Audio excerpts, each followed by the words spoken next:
Hello and welcome to CLEA'S World. I am Clea, and today I would like to share with you more information I've received from the 25th dimension in my last BQH, which stands for Beyond Quantum Healing Hypnosis Session. I will be reading from a transcript some of the questions I'm preparing in advance and questions that have been posed to me by other people, members of this community. And I will be referring to Lorrayne. She's the practitioner, the hypnotist. And when I refer to me, I'm referring to myself under hypnosis, which means that the answers are coming from the 25th dimension. All right, so let's jump right in. Lorrayne. Okay, this is a question from me. What is the purpose of those of us who are not one of the 12,000 remaining on Earth at this point in the game? Is there a reason besides the new impulse why we need to stay? Or could we choose to just move on and go to New Earth at this point in time and wait for the rest of the people and the 12,000 to end this game? And the reason she's asking is because, again, a lot of us have been jumping at the bits, wanting to move on. And it seems that we've had a delay in the timeline, because essences, we really have decided to stay longer. So she's asking, what if some of us wanted to move on? Why do we have to wait? And she knows that she's going to New Earth. That's why she's asking a specific question. Why do the people going to New Earth, why do we have to wait for everybody else to leave first? And here's the answer from 25. So we know you don't want to hear this, but the reason you are staying is because you want to. Nobody can make you do anything. Now, you have agreed, it has been agreed, that the people going to New Earth will be the last ones to leave. You have agreed to it, just like everybody else is going to New Earth. It's simply because, one, there is a very small group of us going to New Earth compared to the original numbers of people we had here. And we had decided, because we were always going to move by leaving our bodies behind, we were going to project to New Earth. We had decided that we're going to make sure that the people moving with their bodies would go first. And by people moving with their bodies, they're referring to the other two groups of people. The group of people who was about half the population, who went to the 3D chambers and left a few months ago. And the second group of people, and 76% of them have left at this point, who have moved on to be with the aliens. These people were always supposed to be with their bodies, to leave with their bodies, except that then the people going to 3D chambers have decided to leave their bodies behind because it would have been too dramatic for the rest of us to see that half of the population, the world population, was missing. So that didn't work quite as we expected it would work. All right, so let me just see where I was here. So again, there's only a very small number of us going to New Earth compared to the original numbers of people we had here. And so we had decided, because we're always going to move by leaving our bodies behind, we're going to project. We had decided that we're going to make sure that the people moving with their bodies would go first. Now, obviously, things have not panned out the way we had planned in every aspect. So we know that the group of people going to 3D chambers ended up leaving without their bodies.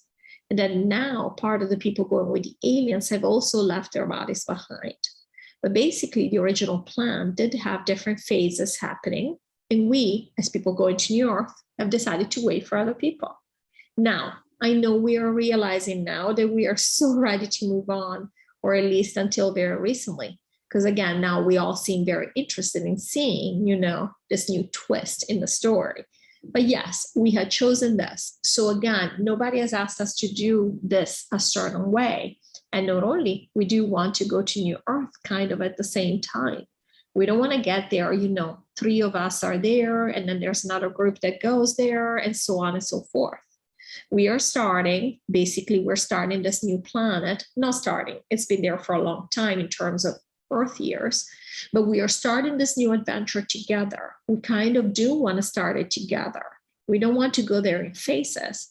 And we know that some in the spiritual community, they say, oh, there are people that have been on New Earth forever. No, there's nobody on New Earth. We're not there yet. And so there is a reason for this. We've just chosen to experience this event this way.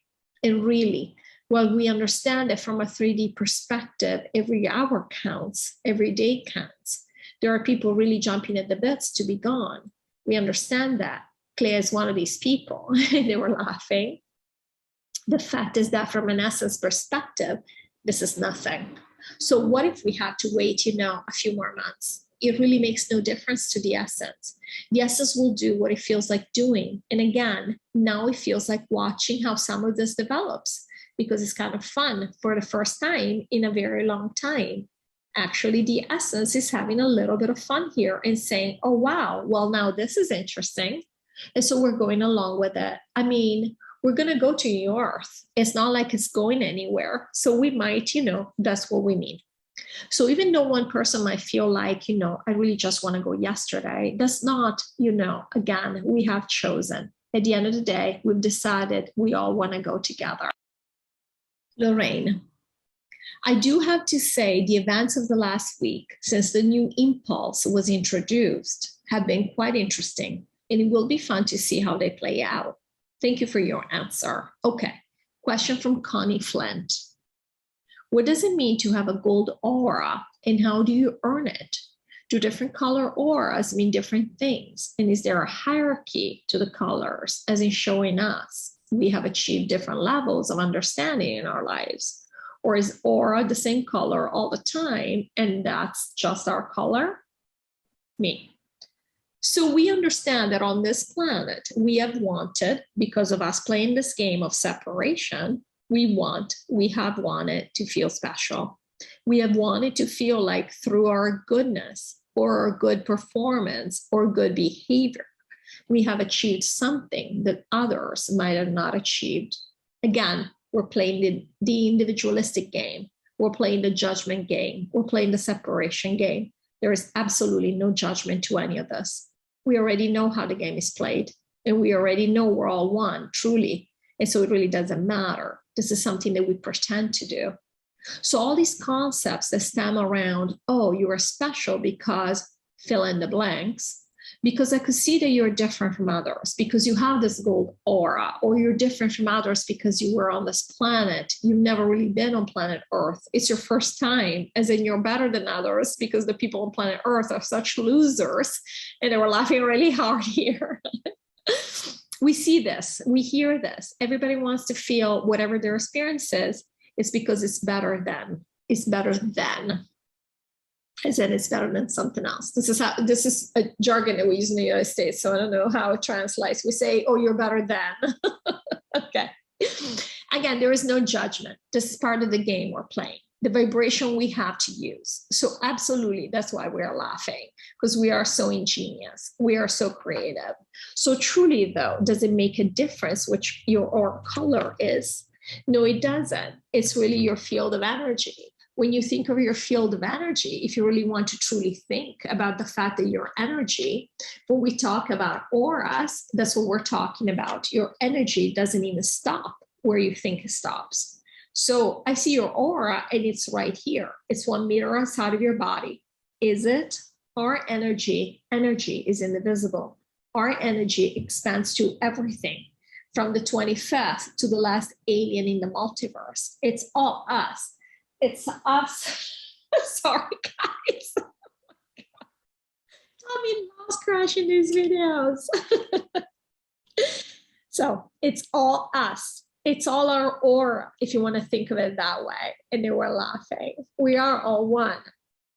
So you see. Now you start cutting up the pieces. Yeah, no, we're not talking about that. We're just really talking about this little container around you. What color is it? Do you see? We make our own rules, and we like to think of things a certain way. Of course, none of this is really the ultimate truth, or whatever it is. Okay, so we want to say that I see a golden aura around you. Somebody else might look at you and say, oh, wow, you look orange around you. And they were laughing. It doesn't really, it's just an idea. It's not really a thing.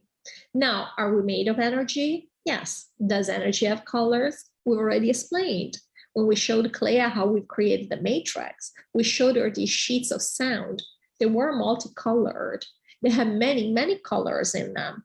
So of course, everything is color. Energy is colored, but energy changes all the time. So all the colors is just a form of, we already said, music, sound. It all changes. It all moves. Nothing is static in the multiverse. And therefore, what color are you?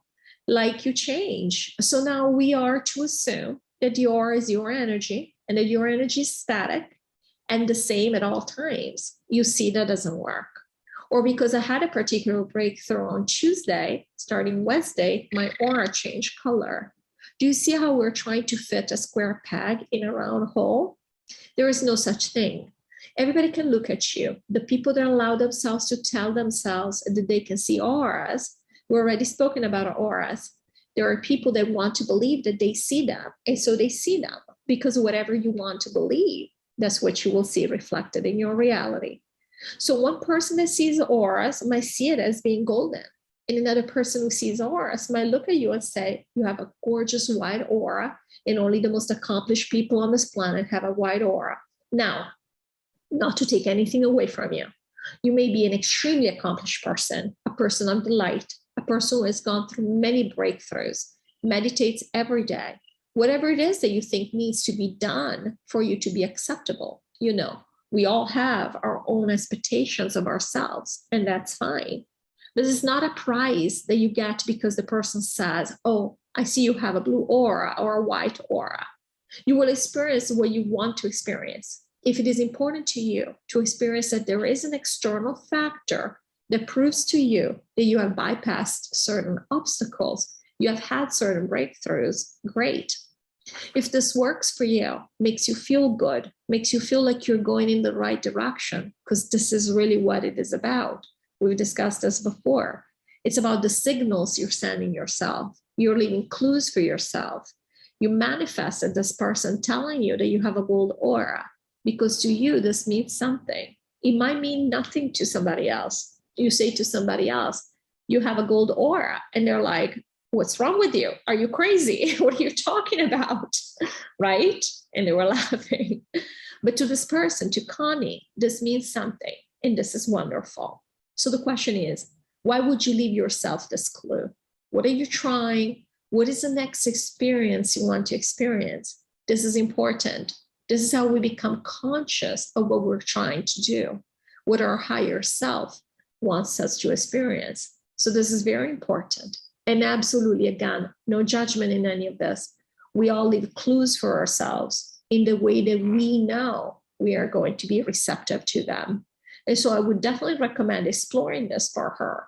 If she's had this experience, there is something that her higher self wants her to look at, which might be very, very good. But it's not just one way.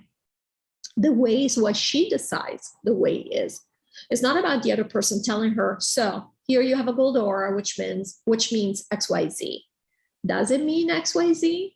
Who knows? And again, we want to refer to other people who have said, this is a very common thing. Oh, I come from, there are a lot of people enamored with the Pleiades. And so I'm actually a Pleiadian. And this is my first time here in the shithole called Earth, because we are so much better. We understand so many better things. I love it when the 25th is cussing. It's using bad words. It's hilarious. Again, no judgment there. We get it. This is the game we play, where we think that Earth is the worst of the worst, whereas other planets are better. No judgment. At the same time, why are you thinking this? Why are you finding people that are saying this, giving this information to you? Why are you open to this information? These are all important pieces of information you might want to ask yourself, because again, these are clues. Just because this happened, it doesn't mean that it would happen to everybody. This experience came into your life because you needed something. You are looking for something. So the question is now, is this the answer? Do you take it at face value? You stop there and that's the answer? Or you decide, okay, this is interesting. Let me see. Let me dig in some more. That's all. Again, it's all about experience. All experiences are perfectly valid and they're all equal. And I meant to say here, this resonated with me. We all do this in one way or the other. We all do it. We all believe, especially when we feel like we've bypassed some obstacle, we all want to believe we are now better than other people because we've done more work. We've done something that's incredible. We've had a breakthrough, whatever it is. this is the game we play here, okay? It's just the way we set it up. So these are the rules. I know many of us don't like this, but we all play this game because this is the energy we have to play with here. But I meant to remind you guys, if you don't remember this, I've talked about it in a previous video. When I wrote my book, the day that I finished writing my first book, The Untamed and Free, which was the story of my life. I've had a very unusual life, so the book sounds like a movie. But anyway, the day that I finished writing it, the very day I finished writing it, I was reading cards at the time. And for the first time, and I've been reading cards for a while, I pulled the Archangel Michael, the world. I don't know if you guys have ever seen it. It's like a circle, the entire world around Archangel Michael, which basically means completion. And I felt, because that's the clue I'd left for myself, I felt like I'd achieved something, that this was an important stepping stone in my path, in what I set myself out to do. It's not, somebody else could have gotten that card and it could mean nothing to them. I mean, it would have a completely different meaning. And I felt accomplished because, again, I needed something external to show me what I already knew internally, that this was a big deal. But it gave me, for me, I interpreted, because I left myself that clue, as I'd come full circle. So this is what it means. So the story with the gold aura, you, Connie, wanted this person to bring you information you wanted to bring to yourself, because you needed to look at something and maybe it means something to you. And this is what matters. It's not what the other person thinks this means, is what does it mean to you and what can you do with this? What's the next step from there? I thought this was a great answer and a great reminder for all of us. I definitely learned a lot from it. Lorrayne, so many games we create to help ourselves feel better about ourselves in this game. Okay. Why are so many of us so bored and demotivated, disinterested in everything we used to be interested in, and without passion for life and doing things? Is this because of our personal alignment, or because of the information you gave us about the timeline for the takedown? The NPCs keep going as if nothing is different. It's enviable in a way. And just so you know, I wrote this question before, obviously, the new impulse kicked in. When I was very upset, I was envious of the NPCs. Everybody keeps going their way, and I was feeling miserable, demotivated, and just like, what am I still doing here? So I was like, okay, is this because you told us about the takedown? So now I'm like, oh, it's your fault. Like, again, the 25th is outside of me. It's very interesting. But so this is the answer 25th gave. 25th. They were laughing. Yeah, so no, it wasn't because of the information. We already know this information. We are all connected to the 25th. It's because there was no energy left here. We were bored out of our minds. But if you notice, we're saying were, because again, all of a sudden now, the ones of us that are still here, we're actually a little bit more entertained right now. So we're not as bored as we were last week. This has come again on the back of the new impulse that's been given to the matrix. And this is why things are picking up a little bit. But yes, it was tied to the takedown, yes. But the takedown is also coming because we were bored. So it's almost like a chicken and egg thing, and they were laughing. We decided on the takedown because we were bored of this game going south, and we just felt it. It wasn't because of new information coming in, or because at a conscious level, we know there is a deadline where we're like, what's the point of doing anything? The truth is, we feel this way because, like we said, there are other people who actually are just going. Again, NPCs don't know anything. They just go along with things. They just do the same thing no matter what. And so we just feel the energy because we are energy. There is no way for us to not feel it. So even if you had not known, consciously known about the takedown, consciously known about this information, you would still have felt the vacuum. You would still have felt the boredom. I mean, why did we get here? So many of us are bored. What's happened during the last 2.5, 3 years? People have been bored out of their minds. Like, again, we're doing this again. Nothing is happening by chance. This is the game we're playing. We are now bored and ready to move on. This is why the takedown is happening. It's not the other way around. But again, we actually are a little bit more entertained. So a lot of us are actually feeling this new impulse that's been given to the matrix.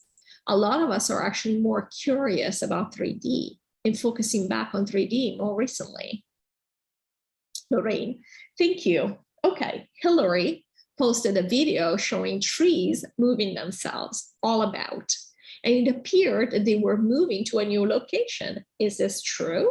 Why does this happen? And why are we only finding out about this as a possibility now? Me. The 25th was laughing. So we referred to last part a little while ago by saying that we're allowing ourselves to find out now because, again, one, the veil is thinning. And a lot of us are more open to the fact, because we have been focusing on other realities, are more open to the fact that not everything is black and white.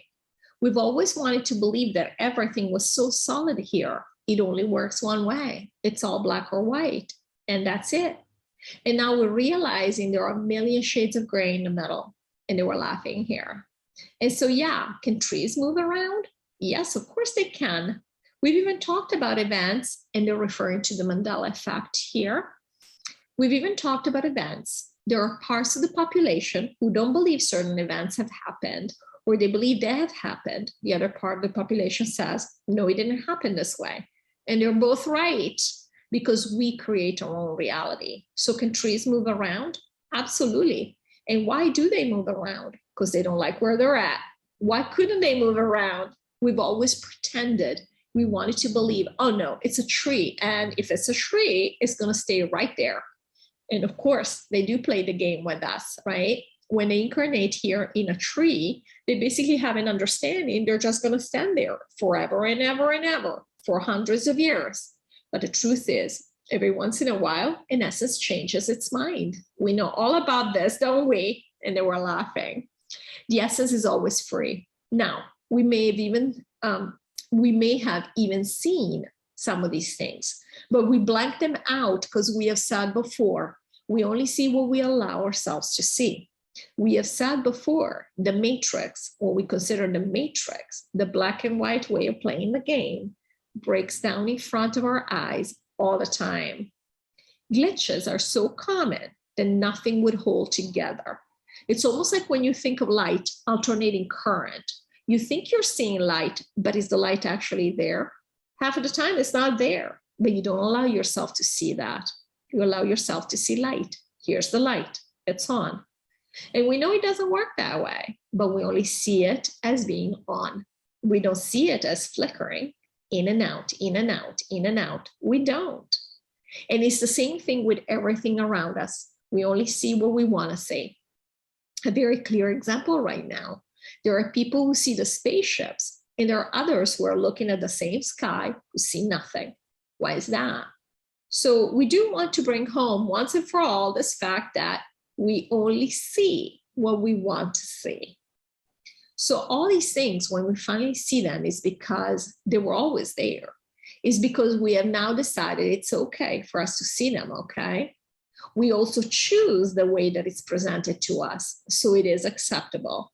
We already discussed the fact that for Clea to connect with us in a conscious manner, it had to be through hypnosis, because again, she finds it a very civilized way of doing this, and they were laughing, where she didn't have to feel so woo-woo.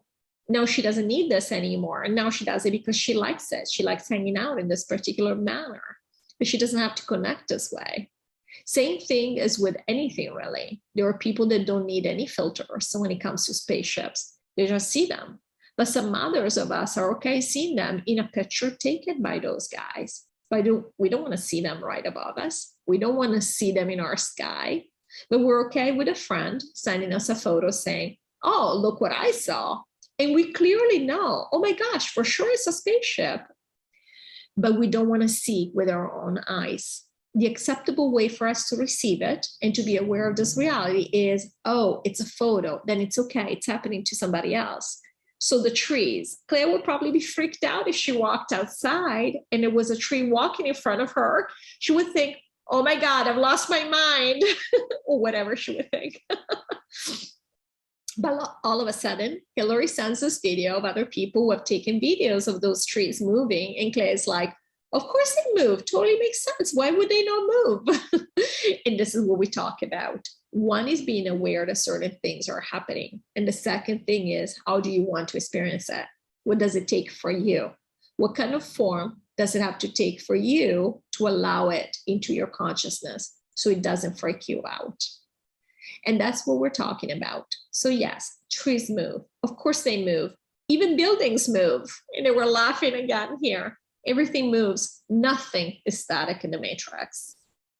Lorrayne, I had to laugh when you said that if Claire walked out of her door and saw a tree walking in front of her, she'd freak out. That is a great visual.